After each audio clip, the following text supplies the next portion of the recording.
നമ്മളിന്ന് കഴിക്കുന്ന മലക്കറികളിൽ കൂടുതലും നമുക്കിന്ന് കിട്ടുന്ന അന്യ സംസ്ഥാനങ്ങളിൽ നിന്നാണ്. അന്യ സംസ്ഥാനങ്ങളിൽ എന്ന് വെച്ചാൽ കംപ്ലീറ്റ് വിഷം ചേർത്ത് മലക്കറി അറുത്ത് അതിൽ വിഷം മുക്കിയാണ് നമുക്കിവിടെ കിട്ടുന്നത്.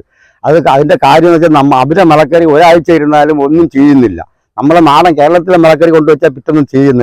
അതിൻ്റെ കാരണം എന്ന് വെച്ചാൽ നമ്മൾ അത്ര വിഷം ഉപയോഗിക്കുന്നില്ല. അവർ മലക്കറി അടത്തിട്ട് പ്രത്യേകിച്ച് അവരെ കഴിക്കാൻ വേണ്ടി അവർ പ്രത്യേകം മലക്കറി ഉണ്ടാക്കുന്നുണ്ട്. മറ്റുള്ള സ്റ്റേറ്റുകളിലേക്ക് കൊടുക്കാൻ വേണ്ടി അവർ വിഷം ഉപയോഗിച്ച് അത്രയും വിഷം മുക്കിയാണ് ഇവിടെ മലക്കറി കൊടുത്തയക്കുന്നത്. ഞാൻ കൃഷി വകുപ്പിൻ്റെ കീഴിൽ ഞാൻ തമിഴ്നാട്ടിൽ പോയി കണ്ടവനാണ്, സൈറ്റ് കണ്ടവനാണ്. കീര പാവാൻ നേരത്ത് ഇന്ന് നമുക്ക് ആ പൂട നമുക്കിവിടെ ഇല്ല. പഴയ പൂടാൻ നമ്മൾ ചാമ്പലും ചാണവും വേറും പോലെ വേറിയിട്ടാണ് അവർ ഈട കളയ്ക്കുന്നത്.